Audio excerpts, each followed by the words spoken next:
আজ আমরা দেখতে চলেছি 2021 সালে রিলিজ হওয়া একটি অসাধারণ মুভি, যার নাম হল দ্য কলোনি, যেখানে এমন এক ভবিষ্যৎ পৃথিবীকে দেখানো হয়েছে যে পৃথিবী পুরোপুরিভাবে ধ্বংস হয়ে গিয়েছিল। তাই মানুষ তখন নিজেদের জীবন বাঁচানোর জন্য পৃথিবী ছেড়ে মহাকাশের আরেকটি গ্রহে চলে যায়। তবে সেই গ্রহে অনেকদিন থাকার পর মানুষ বুঝতে পারে যে মহাবিশ্বে যতই উন্নত গ্রহ থাকুক না কেন, পৃথিবীর মতো কখনোই কোনো গ্রহ হবে না। তাই সেই গ্রহে থাকার প্রায় 300 বছর পর মানুষ আবারও পৃথিবীতে ফিরে আসার সিদ্ধান্ত নেয়। কিন্তু তারা পৃথিবীতে ফিরে দেখতে পায় যে সম্পূর্ণ পৃথিবী এখন পানির নিচে তলিয়ে গিয়েছে, আর পৃথিবীতে কোনো জীবজন্তু অথবা গাছপালার ছায়া পর্যন্ত নেই। এখন পৃথিবীর এই বিরূপ প্রকৃতির সঙ্গে মোকাবেলা করে মানুষকে পৃথিবীকে টিকিয়ে রাখতে পারবে, সেটাই আমরা দেখব এই মুভিটিতে। তাহলে চলুন ঘুরে আসা যাক ভবিষ্যতের ধ্বংসপ্রায় এক পৃথিবীর গল্প থেকে। তো গল্পটি শুরু হয় ভবিষ্যৎ পৃথিবীতে, যখন পৃথিবী মানুষের বসবাসের উপযোগী ছিল না। কারণ পৃথিবীর বিভিন্ন কলকারখানার রেডিয়েশন, এমনকি বিভিন্ন সময়ে ঘটে যাওয়া পৃথিবীতে নানা ধরনের যুদ্ধের কারণে ধীরে ধীরে সম্পূর্ণ পৃথিবীর আবহাওয়া এবং জলবায়ু পরিবর্তন হতে থাকে। কারণ যুদ্ধে বিভিন্ন রাসায়নিক পদার্থ ব্যবহার করা হয়, এমনকি যুদ্ধে ব্যবহৃত বিভিন্ন বোমের মাধ্যমেও পৃথিবীর আবহাওয়াতে ব্যাপক পরিমাণে পরিবর্তন ঘটে। পাশাপাশি মানুষের বিভিন্ন কর্মকাণ্ডের ফলে প্রতিনিয়ত পৃথিবী নানাভাবে দূষিত হতে হতে এক পর্যায়ে এখানকার আবহাওয়া এতটাই বিষাক্ত হয়ে যায় যে মানুষের পক্ষে আর পৃথিবীতে বেঁচে থাকা সম্ভব হচ্ছিল না। এমনকি পৃথিবীর গাছপালা পশু পাখি ধীরে ধীরে নিঃশেষ হয়ে যাচ্ছিল। পাশাপাশি প্রতিনিয়ত শত শত মানুষের মৃত্যু হচ্ছিল। কিন্তু এভাবে চলতে থাকলে তো এক পর্যায়ে মানুষের অস্তিত্বই মুছে যেত। তাই বিজ্ঞানীরা মানব সভ্যতাকে টিকিয়ে রাখার জন্য সেই সময় অনেক গবেষণা করে মহাকাশে একটি গ্রহ খুঁজে পায়, যেটার নাম ছিল কেপলার 209। যদিও সেই গ্রহটি পৃথিবীর মতো ছিল না, কিন্তু সেখানকার আবহাওয়া মানুষের বসবাসের উপযোগী ছিল। তাই বিজ্ঞানীদের বিশ্বাস ছিল যে মানুষ যদি সেখানেই বসবাস করতে শুরু করে, তাহলে এক পর্যায়ে তারা সেই গ্রহটিকেও পৃথিবীর মতোই করে তুলতে পারবে। এই উদ্দেশ্য নিয়ে বিজ্ঞানীরা তখন পৃথিবীর বেঁচে থাকা মানুষদেরকে নিয়ে সোজা চলে যায় কেপলার 209 নামক গ্রহটিতে। আর বর্তমানে মানুষের সেই গ্রহতে থাকার অনেকগুলো বছর পার হয়ে গিয়েছে। যদিও এতগুলো বছর ধরে মানুষ সেখানে ভালোভাবেই জীবন কাটাচ্ছিল, কিন্তু তাদের এখানে আসার প্রায় 300 বছর পর হঠাৎ করেই মানুষের সন্তান জন্মদানের ক্ষমতা কমে যায়। ধীরে ধীরে দেখা যায় কোনো মানুষের আর সন্তান হচ্ছে না। এরপর সেখানকার সায়েন্টিস্টরা মানুষের পরীক্ষা নিরীক্ষা করে বুঝতে পারে যে এখানকার ভিন্নধর্মী আবহাওয়ার কারণে মানুষের শরীর থেকে ডিম্বাণু এবং শুক্রাণু নিঃশেষ হয়ে গিয়েছে, যার ফলে এখানে এসে কোনো মানুষেরই সন্তান হচ্ছে না। তাই তখন এখানকার সকল মানুষই দুশ্চিন্তায় পড়ে যায়, কারণ তারা তো মানবজাতিকে টিকিয়ে রাখার উদ্দেশ্যে এখানে এসেছে। আর এখন যদি কোনো মানুষের সন্তানই না হয়, তাহলে তো এক পর্যায়ে এসে মানুষের কোনো অস্তিত্বই থাকবে না। তাই এখানকার সবাই বুঝতে পারে যে পৃথিবীর বিকল্প আসলে অন্য কোনো গ্রহ হতেই পারে না। তবে এখন তো পৃথিবী থেকে আসার তাদের অনেকগুলো বছর পার হয়ে গিয়েছে। তাই সায়েন্টিস্টদের ধারণা ছিল যে এতদিনে হয়তো পৃথিবীর আবহাওয়া ঠিক হয়ে গিয়েছে। তবে কোনো কিছু যাচাই না করে এতগুলো মানুষকে নিয়ে সেখানে ফিরে যাওয়াটা ঠিক হবে না। তাই সায়েন্টিস্টরা তখন তাদের টিমের সবচাইতে দক্ষ কয়েকজন সদস্যদেরকে পৃথিবীর পরিস্থিতি চেক করার জন্য তাদেরকে পৃথিবীতে পাঠায়। আর তাদের এই প্রজেক্টের নাম ছিল রিলাইসেস। তবে যারা রিলাইসেস প্রজেক্টে কাজ করার জন্য পৃথিবীতে এসেছিল, হঠাৎ করেই কোনো গ্লিচের কারণে তাদের সঙ্গে কেপলার গ্রহের যোগাযোগ বিচ্ছিন্ন হয়ে যায়। তারা অনেক চেষ্টা করেও কেপলার গ্রহের মানুষের সঙ্গে যোগাযোগ করতে পারে না। এমনকি কেপলার গ্রহে ফিরে যাওয়ার তাদের সমস্ত রাস্তা বন্ধ হয়ে যায়। তাই তখন পৃথিবীতে পাঠানো সায়েন্টিস্টদেরকে উদ্ধার করার জন্য রিলাইসেস 2 নামক আরও একটি প্রজেক্ট তৈরি করা হয়। এরপর আমরা একটি স্পেসশিপকে দেখতে পাই, যেটা অনেক দ্রুত পৃথিবীতে চলে আসে। তবে স্পেসশিপটি সোজা এসে পানির একদম গভীরে চলে যায়। আর এই স্পেসশিপটি ছিল রিলাইসেন্স 2 নামক প্রজেক্টের স্পেসশিপ, যেটার ভেতরে 3 জন অ্যাস্ট্রোনট রয়েছে, যাদের নাম হল কেট, টাকার এবং ব্লেক। তাদের স্পেসশিপটি পানিতে ডুবেই যাচ্ছিল, কিন্তু তারা কোনো মতে স্পেসশিপটি থেকে বের হতে পারে। তবে তাদের মধ্যে ব্লেক নামক যে অ্যাস্ট্রোনট ছিল, সে এখানে বাকি দুজনকে বাঁচানোর চেষ্টা করে। সে দেখতে পায় যে টাকার এখানে নিঃশ্বাসই নিচ্ছিল না, তাই সে তাড়াতাড়ি করে তাকে একটি অক্সিজেন মাস্ক পরিয়ে দেয়। কিন্তু কেটকে সে অক্সিজেন মাস্ক লাগানোর আগেই সে নিজেই সেখানে অজ্ঞান হয়ে যায়। এরপর যখন তার জ্ঞান ফিরে আসে, তখন সে নিজেকে একটি সমুদ্রের কিনারায় দেখতে পায়। আর সঙ্গে সঙ্গে সে তার সঙ্গীদেরকে খুঁজতে শুরু করে। কিন্তু দুঃখের বিষয় হলো, সে দেখতে পায় যে কেট মারা গিয়েছে। তবে টাকার এখনো বেঁচে আছে, কিন্তু টাকার বেঁচে থাকলেও তার অবস্থা অনেক খারাপ হয়ে গিয়েছে। সে তার শরীরে অনেক আঘাত পেয়েছে, কিন্তু তারপরও সে নিজেকে সামলে নিয়ে তার আশেপাশের সবকিছু মনিটরিং করতে শুরু করে। সে অত্যাধুনিক একটি ডিভাইস দিয়ে এখানকার আবহাওয়া চেক করে, আর এই ডিভাইসটির মাধ্যমে সে বুঝতে পারে যে এখানকার বাতাসে এখন বিন্দু পরিমাণ রেডিয়েশন নেই, অর্থাৎ এখানে তারা এখন নিঃশ্বাস নিতে পারবে। তবে তারা দেখতে পায় তাদের চারিদিকে শুধু পানি আর পানি রয়েছে। পুরো পৃথিবী ধীরে ধীরে পানির নিচে একদম তলিয়ে যাচ্ছে।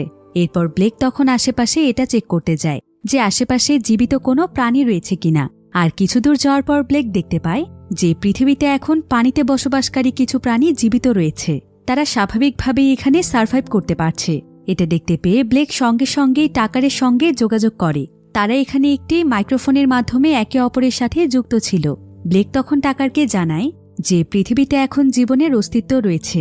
সে এখন যেই জায়গাটিতে বসে আছে সেখানে বেশ কয়েকটি জলজ প্রাণী রয়েছে, তাই হয়তো এই জায়গাটি মানুষের বসবাসের জন্য উপযোগী। কিন্তু টাকার এখানে ব্লেককে তার ডিভাইসের মাধ্যমে ফার্টিলিটি টেস্ট করতে বলে, কারণ যেহেতু এখানকার আবহাওয়া ঠিক আছে তাহলে তার প্রজনন ক্ষমতাও ঠিক হয়ে যাওয়ার কথা। তাই ব্লেক তখন তার বায়োকিট বের করে ডিভাইসটির মাধ্যমে টেস্ট করে, কিন্তু ব্লেকের টেস্টের রেজাল্ট নেগেটিভ আসে। এতে ব্লেকের অনেক মন খারাপ হয়। এরপর কিছুক্ষণের মধ্যেই ব্লেক দেখতে পায় যে ধীরে ধীরে এই জায়গাটিতে কুয়াশা দিয়ে ভরে যাচ্ছে। এমনকি এখানে এত দ্রুত পরিমাণে কুয়াশা চলে আসছিল যে ব্লেক সেখানে অনেক ভয় পেয়ে যায়। এদিকে টাকার তাকে তাড়াতাড়ি করে ফিরে আসতে বলে, কিন্তু ব্লেক তখন টাকারকে জানায় যে তার আশেপাশে এখন এত পরিমাণ কুয়াশা রয়েছে যে সে কোনো কিছুই দেখতে পাচ্ছে না। তাহলে সে এখন ফিরে কিভাবে যাবে? টাকার তখন ব্লেককে বলে, আমি বাইরে গিয়ে ফ্লেয়ার গান শুট করছি, তুমি সেটার আলো দেখতে পেলে সেদিকে চলে আসবে। এই বলেই টাকার তখন বাহিরে এসে ফ্লেয়ার গান শুট করে, কিন্তু এই ফ্লেয়ার গানের আলো দেখতে পেয়ে ব্লেকের বদলে সেখানে অন্য কোনো মানুষ এসে সঙ্গে সঙ্গেই টাকারের উপরে হামলা করে। এদিকে যতক্ষণে সেখানে ব্লেক এসে পৌঁছয় ততক্ষণে তারা টাকারকে এখান থেকে তুলে নিয়ে গিয়েছিল, কিন্তু তারা কারা ছিল এটা কেউ জানে না। আর টাকারকে দেখতে না পেয়ে ব্লেক অনেক দুশ্চিন্তায় পড়ে যায়, আর সে এখানে কি করবে বুঝতে না পেরে সেখানে চুপচাপ দাঁড়িয়ে থাকে। কিন্তু হঠাৎ করেই তার উপরও একদল লোক এসে হামলা করে, আর তারা জোর করে তাকে সেখান থেকে তুলে নিয়ে যায়। এরপর তারা ব্লেককে একটি জায়গাতে বন্দি করে রাখে, আর ব্লেক সেখানে তার সঙ্গী টাকারকেও দেখতে পায়। কিন্তু টাকারের অবস্থা এখন আরও অনেক খারাপ হয়ে গিয়েছে, কারণ তারা টাকারের উপর হামলা করেছিল। এরপর আমরা জানতে পারি যে যে সকল মানুষেরা তাদের দুজনকে তুলে নিয়ে এসেছে তারা আসলে পৃথিবীর সার্ভাইভার্স। আজ থেকে প্রায় ৩০০ বছর আগে যখন পৃথিবীর সকল মানুষ ক্যাপলার গ্রহে চলে গিয়েছিল তখন পৃথিবীতে আরও অনেক মানুষ ছিল যারা কিনা সেই গ্রহে যেতে পারেনি। আর তাদের মধ্যে বেশিরভাগ মানুষই ছিল দরিদ্র শ্রেণীর মানুষ, কারণ স্পেসশিপে তখন ধনীরাই বেশি জায়গা পেয়েছিল। সেই সময় গরিব মানুষদেরকে সেখানে প্রাধান্যই দেয়া হয়নি। তবে ওই সমস্ত মানুষেরা যতদিন পৃথিবীতে জীবিত ছিল ততদিনে তাদের মাধ্যমে পৃথিবীর জনসংখ্যা বাড়ছিল, আর এই সমস্ত মানুষেরাই তাদেরই একটি জেনারেশন। তাই তারা ব্লেক এবং টাকারকে দেখে বুঝতে পেরেছিল যে এরাই হল কেপলার গ্রহের মানুষ, যার ফলে তারা তাদের দুজনকেই ধরে নিয়ে এসেছে। এদিকে টাকারের শরীর আরও অনেক বেশি খারাপ হয়ে যাচ্ছে, তাই ব্লেক তখন চিৎকার করে সেখানে থাকা একটি মেয়েকে বলে, তোমরা আমাদের তাঁবু থেকে আমাদেরকে সহ সবকিছুই নিয়ে এসেছ, সেখানে আমার একটি মেডিকেল কিট আছে, দয়া করে আমাকে আমার কিটটি এনে দাও। টাকারের অবস্থা অনেক খারাপ, ও ট্রিটমেন্ট না করলেও মারা যাবে। ব্লেকের কথা শুনে তারা মনে করে যে ব্লেক হয়তো কোনো ডক্টর, তাই তারা তখন ব্লেককে একটি শর্ত দেয় যে তাদের একজন সদস্য অনেক অসুস্থ, তাই যদি ব্লেক আগে তাকে সুস্থ করে তারপর তারা তাকে মেডিকেল কিটটি দেবে। ব্লেক তখন তাদের কথায় রাজি হয়, তাই তারা তখন ব্লেককে বাহিরে বের করে আনে। তবে তাদের মধ্যে ব্লেকের ভাষা শুধু একজনই বুঝতে পারছিল, আর সে হলো তাদের সবার লিডার। তার নাম ছিল নার্ভিক। এখানে সকলের মধ্যে নার্ভিকে শুধু ইংলিশ ভাষা জানত, তাই ব্লেকের কথা একমাত্র সেই বুঝতে পারছিল। তাই সেই তখন ব্লেককে তার মেডিকেল কিটটি এনে দেয়। ব্লেক তখন তাড়াতাড়ি করে সেই মেডিকেল কিটটির সাহায্যে প্রথমে তাদের সেই সদস্যের ট্রিটমেন্ট করে। এরপর সে তাড়াতাড়ি করে টাকারের কাছে চলে আসে, আর সে টাকারের শরীরে একটি ইমার্জেন্সি ইনজেকশন পুশ করে।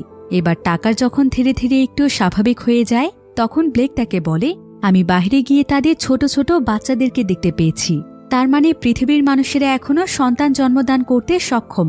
তাছাড়া আমার কাছে মনে হচ্ছে যে প্রথমে রিলায়েন্স 1 নামক যে স্পেসশিপটি এখানে পাঠানো হয়েছিল সেই স্পেসশিপের সবাই হয়তো বেঁচে আছে, কারণ পৃথিবীতে এখনও মানুষ সার্ভাইভ করছে, তাই তাদের মরে যাওয়ার কোনো আশঙ্কাই তো আমি দেখছি না। হয়তো কোনো টেকনিক্যাল প্রবলেমের কারণে তাদের কেপলার গ্রহের সঙ্গে যোগাযোগ বিচ্ছিন্ন হয়েছে, কিন্তু তারা বেঁচে আছে, তাই আমরা দুজন মিলে তাদের সবাইকে খুঁজে বের করব। কিন্তু টাকার এখানে তাকে বলে, আমার শরীর থেকে প্রচুর পরিমাণে ব্লাড চলে গিয়েছে আর আমার পুরো শরীর একদম অবশ হয়ে যাচ্ছে। আমি আর বেশিক্ষণ বাঁচব না, তাই তুমি এখান থেকে চলে যাও।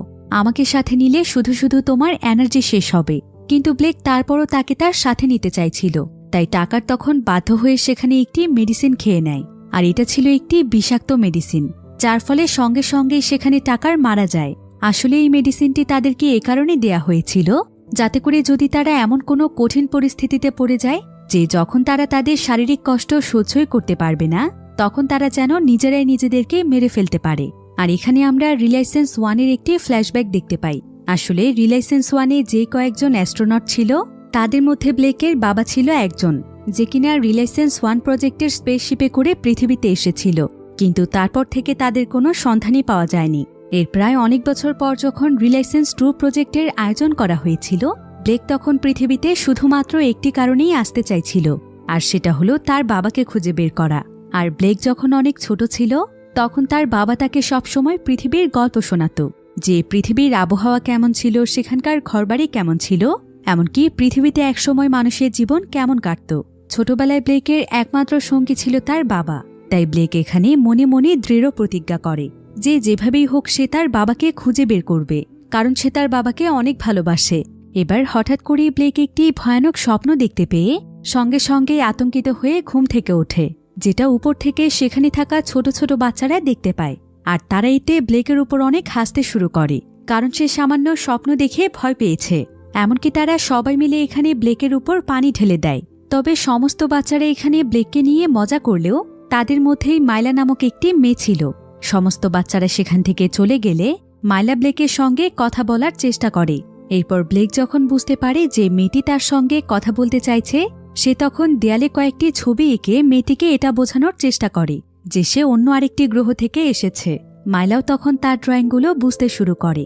এরপর ব্লেক সেখানে তাকে আরও একটি ড্রয়িংয়ের মাধ্যমে বলে যে তাদের কাছে তার একটি রেড বক্স রয়েছে, সেই বক্সটি মাইলাকে সে এনে দিতে বলে। মাইলাও তখন তাকে হেল্প করতে রাজি হয়। কিন্তু কিছুক্ষণ পর ব্লেক উপর থেকে অনেক মানুষের চিৎকারের আওয়াজ শুনতে পায়। তবে ব্লেক এখানে কিছুই বুঝতে পারছিল না। কিন্তু এমন সময় ব্লেক যেখানে লুকিয়েছিল সেই জায়গাতে এসে অনেকগুলো বাচ্চা লুকিয়ে পড়ে। ব্লেকের তখন কিছুটা সন্দেহ হয় যে বাহিরে হয়তো কিছু একটা হয়েছে, তাই সে তখন সেখানে থাকা একটি ফাঁকা অংশ দিয়ে বাহিরের সমস্ত কিছু দেখতে শুরু করে।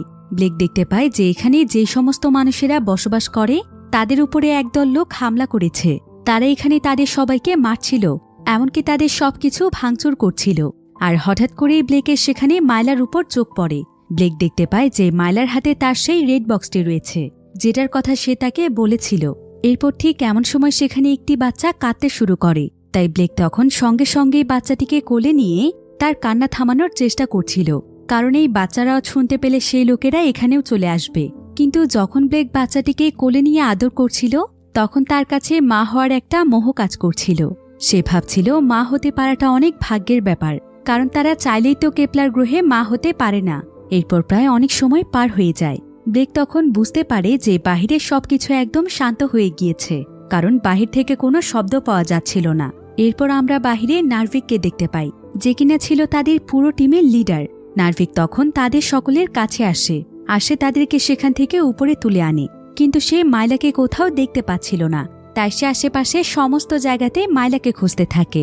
আর এখানে আমরা জানতে পারি যে মাইলা আসলে নার্ভিকের মেয়ে, তাই সে তাকে এমন পাগলের মতো খুঁজছে। তবে অনেক খোঁজাখুঁজির পরেও মাইলাকে কোথাও খুঁজে পাওয়া যাচ্ছিল না। তাই নার্ভিক তখন বুঝতে পারে যে যারা তাদের উপর হামলা করেছিল তারাই হয়তো মাইলাকে তুলে নিয়ে গিয়েছে। তাই নার্ভিক তখন সেখানে খোঁজাখুঁজি করে একটি গান পায়, আর এটা হচ্ছে সেই ফ্লেয়ার গান যেটা টাকারের ছিল। নার্ভিক তখন সেই গানটি নিয়ে সোজা তার মেয়েকে খুঁজতে রওনা হয়, যেটা দেখতে পেয়ে ব্লেকও তখন তার পিছু করতে থাকে। আর ব্লেক তাকে বারবার অনুরোধ করে যে সে যেন তাকেও তার সাথে নিয়ে যায়। সে তাকে হেল্প করতে চায়, সেও মাইলাকে উদ্ধার করতে চায়। কিন্তু নার্ভিক এখানে ব্লেকের কথায় কোনো পাত্তা দেয় না, বরং সে নিজের মতো করে সেদিকে যেতে শুরু করে। এবার অনেকটা রাস্তা পার হওয়ার পর হঠাৎ করেই দূর থেকে তারা কিছু মানুষের আওয়াজ শুনতে পায়। নার্ভিক এবং ব্লেক তখন সঙ্গে সঙ্গে সেখানে লুকিয়ে পড়ে, আর তারা আড়াল থেকে সেদিকে দেখতে শুরু করে। তারা দেখতে পায় এরা হলো সেই সমস্ত লোক যারা কিনা তাদের উপর হামলা করেছিল। তো নার্ভিক এবং ব্লেক এখানে দূর থেকে দেখতে পায় যে তাদের একটি বিশাল জাহাজ রয়েছে, আর তারা অনেক নিরীহ মানুষদেরকে জোর করে সেই জাহাজে ওঠাচ্ছে। এই দৃশ্য দেখতে পেয়ে নার্ভিক অনেক উত্তেজিত হয়ে পড়ে আর সে সঙ্গে সঙ্গেই তার গানটির মাধ্যমে তাদেরকে গুলি করতে যায়। কিন্তু ঠিক তখনই ব্লেক তাকে বাধা দেয় আর সে নার্ভিককে বোঝানোর চেষ্টা করে যে নার্ভিক যেন কোনোভাবেই এই কাজটি না করে, কারণ তারা ছিল সংখ্যায় অনেক আর নার্ভিকের এই একটি গানের সাহায্যে তাদেরকে কোনো কিছুই করা যাবে না, বরং উল্টো তারা যদি তাদেরকে দেখে ফেলে তাহলে তাদেরকেও তারা ধরে নিয়ে যাবে। তাই যা কিছু করার তাদেরকে প্ল্যান মোতাবেক করতে হবে। কিন্তু নার্ভিক এখানে তার কোনো কথাই শোনে না, বরং সে সেখানে গুলি চালিয়ে দেয়। ব্লেক এতে অনেক ভয় পেয়ে যায় আর সে সঙ্গে সঙ্গে নার্ভিককে সেখানে অজ্ঞান করে ফ্লেয়ার গানটিকে সে অন্যদিকে ফায়ার করে, যাতে করে তারা কোনোভাবেই তাদের দিকে না আসে। এদিকে সেই জাহাজের সবাই ফ্লেয়ার গানের আলো দেখতে পেয়ে তারা সবাই মিলে জাহাজ থেকে নেমে সেই আলোর দিকে যেতে শুরু করে। আর এই সুযোগে ব্লেক তাদের পেছন দিক দিয়ে আস্তে আস্তে করে পানিতে লুকিয়ে লুকিয়ে তাদের জাহাজ পর্যন্ত পৌঁছে যায় আর সে কোনো মতে জাহাজের উপরেও উঠে পড়ে। আর জাহাজে ওঠার সঙ্গে সঙ্গে সে সেখানে তার রেড বক্সটি দেখতে পায়, যেটা মাইলার হাতে ছিল। তবে রেড বক্সটি এখানে একটি জালের মধ্যে আটকানো ছিল। এরপর যখনই ব্লেক সেখানে মাইলাকে খুঁজছিল ঠিক তখনই জাহাজের সবাই সেখানে চলে আসে, যার ফলে ব্লেক জাহাজের মধ্যেই লুকিয়ে পড়ে। কিন্তু ব্লেক সেই জাহাজ থেকে নামার আগেই জাহাজটি সেখানে চলতে শুরু করে, যার ফলে ব্লেক তখন সেই সমস্ত লোকদের দলে চলে যায় যাদেরকে তারা তুলে নিয়ে এসেছিল। এরপর জাহাজটি প্রায় অনেক সময় ধরে পানিতে চলতে চলতে এমন একটি জায়গাতে চলে আসে যেখানে অনেক জাহাজের ধ্বংসস্তূপ ছিল। এরপর তারা সেখানে তাদের জাহাজটি থামায় আর জাহাজের মধ্যে বন্দী থাকা সমস্ত মানুষদেরকে তারা অনেক বড় একটি পুরাতন জাহাজে নিয়ে যায় আর এই জাহাজটি অনেক ভাঙাচোরা ছিল। এরপর সেই সমস্ত বন্দী মানুষদেরকে জাহাজের মধ্যে সিরিয়ালে দাঁড়া করানো হয় আর কিছুক্ষণ পর তাদের সামনে পিলিং নামক একটি ছেলে আসে। এরপর পিলিং সেখানে প্রত্যেকটি মানুষকে চেক করতে থাকে আর চেক করতে করতে কিছু লোকদেরকে সে ভেতরের দিকে পাঠিয়ে দিচ্ছিল এবং বাকি লোকদেরকে সে এখানে বন্দুকের মাধ্যমে ভয় দেখাচ্ছিল। এরপর আবারও যখন সে তাদেরকে চেক করতে থাকে তখন সে হঠাৎ করে ব্লেকের কাছে এসে থেমে যায় আর সে কিছুক্ষণ যাবৎ ব্লেকের দিকেই তাকিয়ে থাকে, কারণ ব্লেকের উপর তার কিছুটা ডাউট হচ্ছিল। কিন্তু ঠিক তখনই পিলিংয়ের ব্লেকের গলায় থাকা লকেটটির দিকে চোখ পড়ে, যেটা দেখে সে অনেক অবাক হয়ে যায়। আর পিলিংকে দেখে এখানে এমন মনে হচ্ছিল যে সে হয়তো ব্লেককে আগে থেকেই চেনে। তো পিলিং এখানে ব্লেককে তার সঙ্গে আসতে বলে।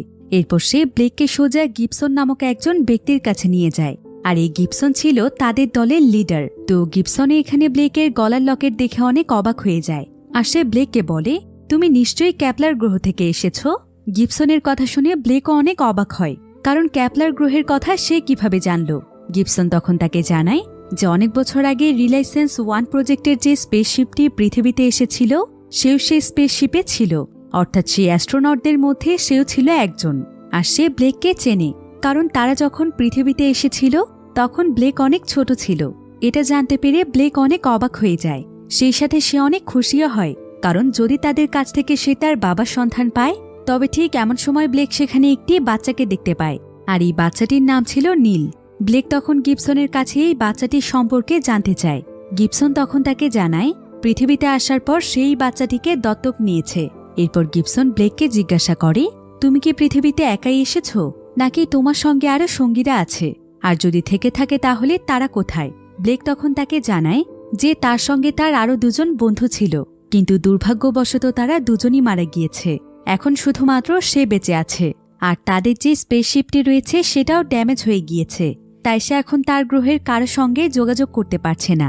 এরপর ব্লেক জানায় যে তার কাছে বায়োমেট্রিক রয়েছে, অর্থাৎ সেই রেড বক্স, যেটার সাহায্যে তার অনেক হেল্প হবে। তবে এটা এখন তার কাছে নেই, বরং সে সেই রেড বক্সটিকে তাদের সেই জাহাজের একটি জালের মধ্যে দেখেছে। ব্লেক এখানে গিবসনকে বলে, আমি সেই বক্সটির মাধ্যমে কেপলার গ্রহে খবর পাঠাতে পারবো যে পৃথিবী এখন মানুষের বসবাসের উপযোগী, এমনকি এখানে মানুষের সন্তান জন্মদানের ক্ষমতাও রয়েছে। তাই আমি তাদের সবাইকে এখানে চলে আসতে বলবো।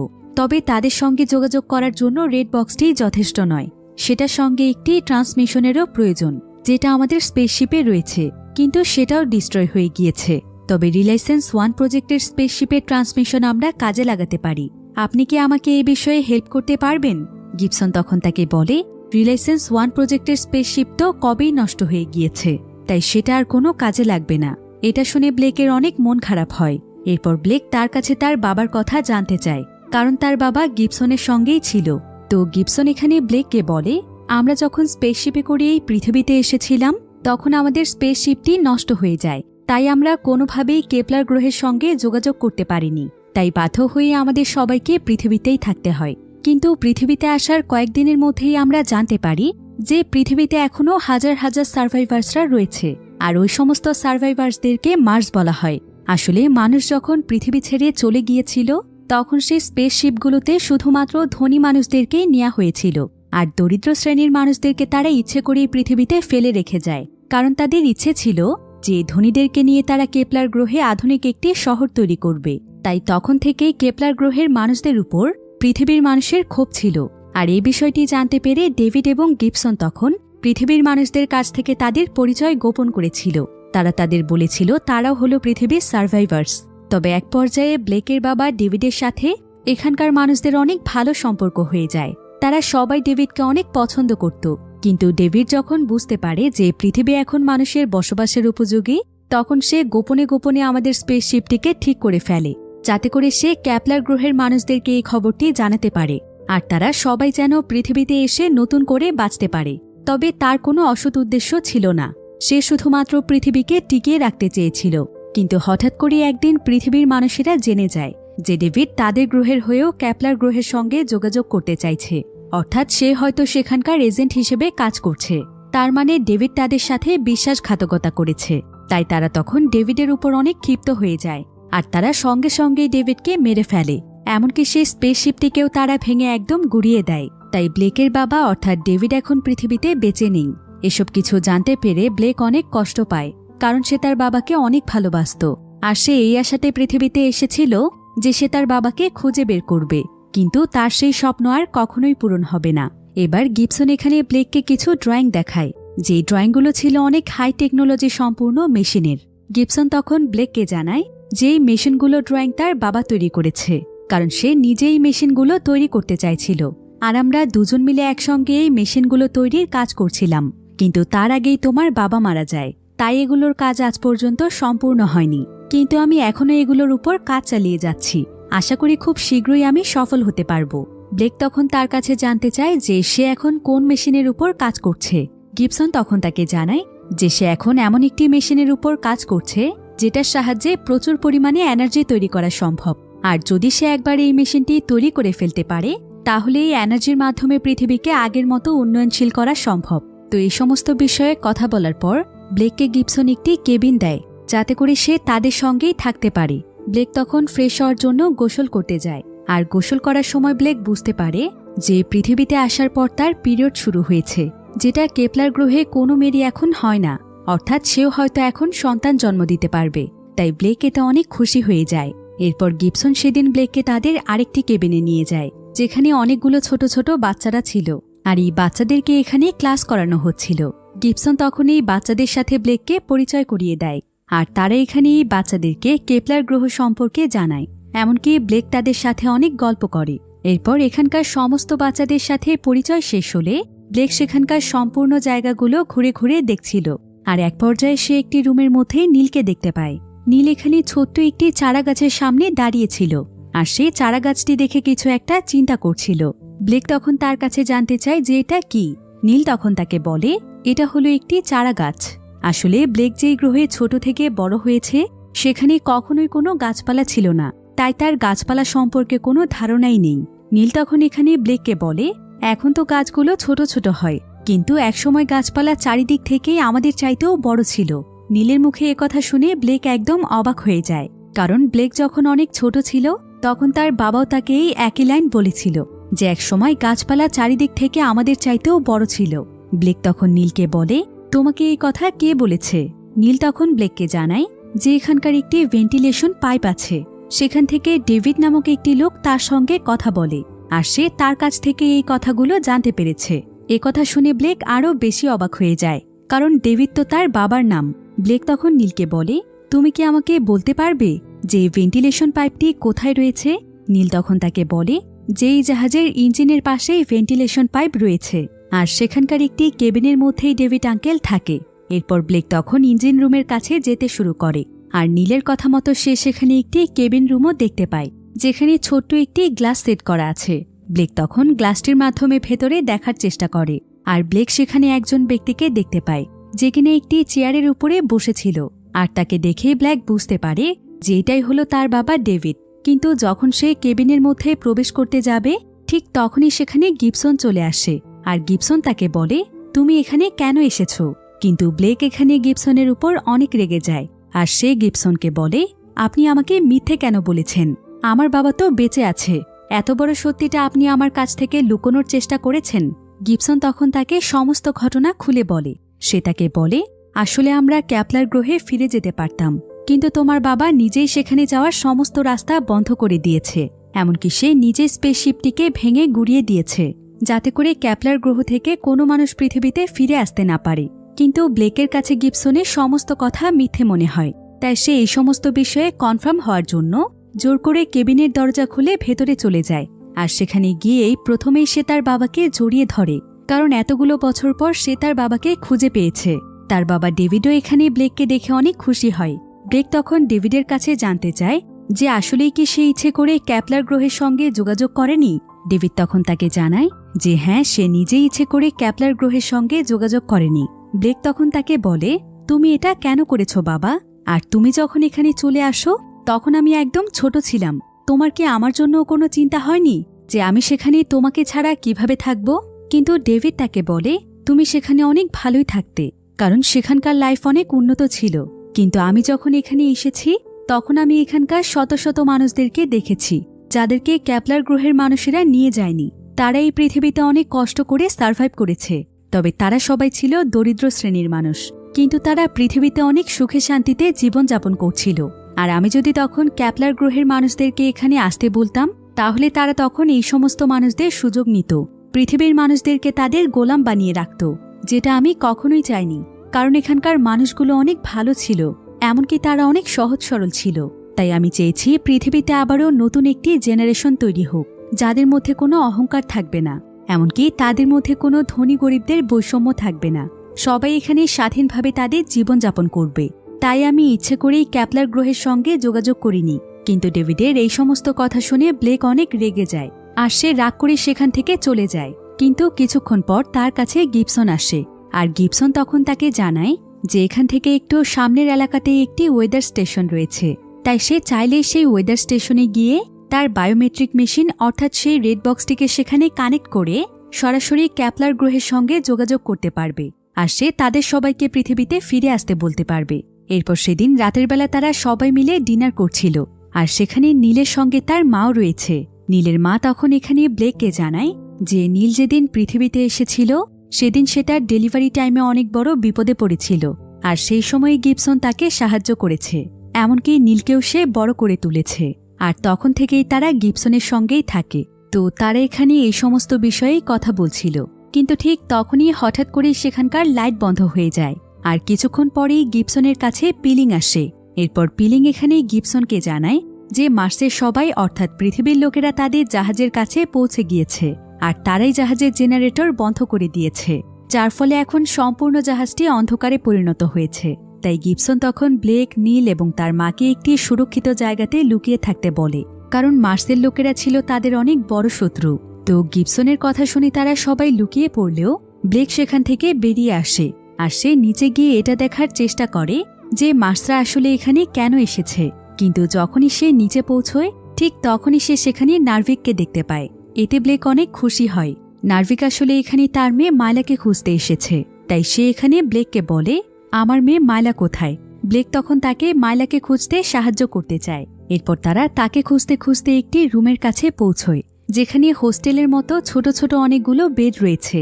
আর এই বেডগুলিতে থাকা প্রত্যেকটি বাচ্চাই ছিল মেয়ে, যেটা দেখে তারা দুজনই অনেক অবাক হয়ে যায়। তো এই বাচ্চাদের মধ্যে তারা যখন এখানে মায়লাকে খুঁজছিল ঠিক তখনই সেখানে গিবসন এবং তার লোকেরা চলে আসে, আর তারা এসে এখানে নার্ভিককে ধরে ফেলে। এরপর গিবসনের লোকেরা নার্ভিককে এখান থেকে টেনে হিচড়ে নিয়ে যায়। তবে ব্লেক তখন এখানে গিবসনের কাছে জানতে চায়, এখানে যে ছোট ছোট বাচ্চারা রয়েছে এরা তো সবাই মার্সদের বাচ্চা, আপনারা কেন এই ছোট বাচ্চাদেরকে এখানে তুলে এনেছেন, আর শুধুমাত্র মেয়েদেরকেই বা কেন এনেছেন? গিবসন তখন ব্লেককে বলে যে ক্যাপলার গ্রহে এখন যতগুলো মেয়ে রয়েছে তাদের প্রত্যেকের বয়সই ৩৫ বছরের উপরে হয়ে গিয়েছে। তাছাড়া যদি তারা পৃথিবীতে চলেও আসে তাহলে এখানে পৌঁছতে তাদের ৮ বছর সময় লাগবে। তাই তখন তারা পৃথিবীতে ফিরে আসার পরও সন্তান জন্ম দিতে পারবে না।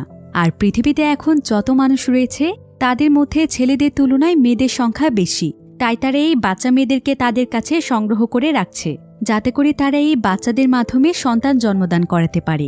কারণ পৃথিবীর জনসংখ্যা এখন অনেক কম, তাই পৃথিবীর উন্নয়নের জন্য অনেক মানুষের প্রয়োজন। তাই গিবসন এই ধরনের নোংরা পরিকল্পনা করেছে। গিবসনের কথা শুনে ব্লেকের তার উপর প্রচণ্ড রাগ হয়। সে গিবসনকে বলে, আপনি এসব ছোট ছোট বাচ্চাদেরকে নিয়ে এসব কাজ করাতে চাচ্ছেন? আপনার লজ্জা করল না? এই বাচ্চাগুলোকে ছেড়ে দিন আর মার্সেল লোকদের কাছে তাদের সন্তানকে ফিরিয়ে দিন। আপনি যেটা করছেন সেটা ঠিক নয়। কিন্তু গিবসন তাকে বলে যে তার কাছে তার বায়োমেট্রিকটি রয়েছে, যেটার মাধ্যমে কেপলার গ্রহের সঙ্গে যোগাযোগ করা যাবে। আর ব্লেক যদি কেপলার গ্রহের সঙ্গে যোগাযোগ না করে তাহলে গিবসন নিজেই তাদেরকে এখানে নিয়ে আসবে এবং এই বাচ্চাগুলোকে তাদের হাতেই তুলে দেবে, যাতে করে তারা দ্রুত হারে পৃথিবীর জনসংখ্যা বাড়াতে পারে। এতে করে কেপলার গ্রহের সবাই তার উপর অনেক খুশি হবে, এমনকি সে সেই গ্রহের মানুষদের কাছ থেকে অনেক সুবিধাও পাবে। তাছাড়া কেপলার গ্রহের মানুষের হয়ে কাজ করলে তার কোনো চিন্তাই থাকবে না, সে সমস্ত ফ্যাসিলিটি উপভোগ করতে পারবে। আর গিবসনের এই সমস্ত কথা শুনে ব্লেক এখানে খুব ভালোভাবেই বুঝতে পারে যে কেন তার বাবা স্পেসশিপটিকে ভেঙে দিয়েছিল। সে স্পেসশিপটিকে এ কারণেই ভেঙে দিয়েছিল যাতে করে গিবসন সেই গ্রহের সঙ্গে যোগাযোগ করতে না পারে, কারণ গিবসনের প্ল্যান ছিল কেপলার গ্রহের মানুষদের সঙ্গে মিলে পৃথিবীর মানুষদের ক্ষতি করা। এরপর গিবসন এখানে ব্লেককে বলে যে ব্লেক চাইলে তার সঙ্গে জয়েন হতে পারে। এই বলেই গিবসন সেখান থেকে চলে যায়। তবে সে তার লোকদেরকে ব্লেকের উপরে নজর রাখতে বলে। এবার ব্লেক যখন তার কেবিনে ফিরে আসে তখন সে তার কেবিনের মধ্যে মাইলাকে দেখতে পায়, যে কিনা অনেক আতঙ্কিত অবস্থায় সেখানে লুকিয়ে ছিল। কিন্তু ঠিক তখনই পিলিং সেখানে তার রুমটিকে চেক করতে আসে। তবে ব্লেককে এখানে একা দেখতে পেয়ে পিলিং এখানেই জোর করে তার সঙ্গে বাজে কিছু করার চেষ্টা করে। ব্লেক তখন পিলিংকে তাকে ছেড়ে দেওয়ার জন্য অনেক অনুরোধ করে, কিন্তু পিলিং তার কোনো কথাই শুনছিল না। তবে শেষ পর্যন্ত কোনো উপায় না পেয়ে সে পিলিংকে সেখানে মেরে ফেলে। আর সে মাইলাকে তার কোলে নিয়ে তাড়াতাড়ি করে সেখান থেকে নার্ভিকের কাছে চলে যায়। এরপর ব্লেক এবং নার্ভিক দুজন মিলে সেই সমস্ত লোকদেরকে মুক্ত করে দেয় যাদেরকে গিবসন এবং তার লোকেরা বন্দী করে রেখেছিল। আর তারা সবাই মিলে তখন একসাথে পুরো জাহাজের উপর হামলা করে। এদিকে ব্লেক দৌড়ে তার বাবা ডেভিডের কাছে চলে যায় আর সে ডেভিডের কাছে ক্ষমা চায়, কারণ সে তার বাবাকে ভুল বুঝেছিল। এরপর তারা দুজন মিলে সেখানকার জানালা দিয়ে যখন বাহিরে তাকায় তখন তারা দেখতে পায় যে গিবসন তার পরিবারকে নিয়ে অন্য আরেকটি জাহাজে করে ওয়েদার স্টেশনের কাছে চলে যাচ্ছে। আর তার কাছে এখন বায়োমেট্রিকও রয়েছে, তাই সে হয়তো সেখানে কেপলার গ্রহের সঙ্গে যোগাযোগ করতেই যাচ্ছে। ডেভিড তখন ব্লেককে বলে যদি কোনো মতে গিবসন সেখানে পৌঁছে যায় আর কেপলার গ্রহের মানুষদেরকে এখানে আসতে বলে তাহলে পৃথিবীর মানুষের জীবন অনেক ঝুঁকিতে পড়বে, তারা সবাই তাদেরকে তাদের গোলাম বানিয়ে ফেলবে। কিন্তু ব্লেক এটা কিছুতেই হতে দেবে না। তাই ব্লেক তখন তাদের জাহাজে যতগুলো পৃথিবীর মানুষেরা ছিল তাদের সবাইকে সে অনেক বড় একটি জাহাজে তুলে দেয়, যাতে করে তারা সবাই সুরক্ষিত থাকে। আর সে নিজে সঙ্গে সঙ্গেই ওয়েদার স্টেশনে চলে যায় যেখানে গিবসন ছিল। তো ব্লেক এখানে পৌঁছে দেখতে পায় যে গিবসন এখানে বায়োমেট্রিক মেশিনের সাহায্যে কেপলার গ্রহের সঙ্গে যোগাযোগ করতেই যাচ্ছিল। কিন্তু ব্লেক তখন তার দিকে বন্দুক তাক করে তাকে এমনটা করতে নিষেধ করে। তবে গিবসনই উল্টো তখন নীলের উপর বন্দুক তাক করে আর সে ব্লেককেই ব্ল্যাকমেল করতে শুরু করে যে ব্লেক যদি তাকে বাধা দেয় তাহলে গিবসন নীলকে মেরে ফেলবে। এবার গিবসন এখানে নীলের মাকে ব্লেকের কাছে সত্য কথা বলতে বলে। নীলের মা তখন ব্লেককে জানায় যে নীল আসলে তার ভাই, অর্থাৎ নীল হল ডেভিডেরই আরেকটি সন্তান। ডেভিডের পৃথিবীতে আসার পর নীলের জন্ম হয়েছে। ব্লেকের এতে নীলের প্রতি আরও বেশি ভালোবাসা তৈরি হয়, তাই নীলকে তো এখন তার বাঁচাতেই হবে। তবে ব্লেকের আগে নীলের মাই নীলকে বাঁচাতে যাচ্ছিল, কিন্তু সঙ্গে সঙ্গেই গিবসন তাকে গুলি করে মেরে ফেলে। এবার ব্লেক নীলের জীবন বাঁচানোর জন্য তার গানটি নিচে রেখে দেয় আর সে নীলকে ছেড়ে দিতে বলে। আর এদিকে এই সুযোগে গিবসন বায়োমেট্রিক মেশিনের সাহায্যে কেপলার গ্রহে মেসেজ পাঠাচ্ছিল, কিন্তু ঠিক তখনই ব্লেক তাকে ধাক্কা মেরে জাহাজ থেকে পানিতে ফেলে দেয়। তবে ততক্ষণে গিবসনের সিগন্যাল কেপলার গ্রহে চলে গিয়েছিল, তাই ব্লেক গিবসনের উপর প্রচণ্ড রেগে যায় আর সে পানির মধ্যেই তাকে মারতে শুরু করে। গিবসন এখানে ব্লেকের হাত থেকে বাঁচার অনেক চেষ্টা করছিল, কিন্তু শেষ পর্যন্ত ব্লেক তাকে পানিতে ডুবিয়েই মেরে ফেলে। তবে ততক্ষণে ব্লেক নিজেও পানির মধ্যে অজ্ঞান হয়ে গিয়েছিল। আর এমন সময় সঙ্গে সঙ্গে সেখানে নার্ভিক চলে আসে। এরপর নার্ভিক ব্লেককে তার সাথে করে উপরে তুলে আনে, যার ফলে এবারের মতো ব্লেক বেঁচে যায়। এবার তারা সবাই মিলে সেই বড় জাহাজটিতে উঠে পড়ে যেখানে নার্ভিকদের সঙ্গীরা ছিল। আর অন্যদিকে ব্লেক তার ভাই নীলের কাছে আসে। নীল তখন ব্লেককে বলে, আপু, কেপলার গ্রহ থেকে কি পৃথিবীতে তারা সবাই চলে আসছে? ব্লেক বলে, হ্যাঁ, তারা সবাই এখানে আসছে, তবে ভয় পেও না, ওরা আমাদের কোনো ক্ষতি করতে পারবে না। আমি তোমাদের সবার পাশে আছি, আর আমাদের সবাইকে এখন থেকে সাবধান হতে হবে। তাদেরকে মোকাবেলা করার জন্য আমাদেরকে প্রস্তুত থাকতে হবে।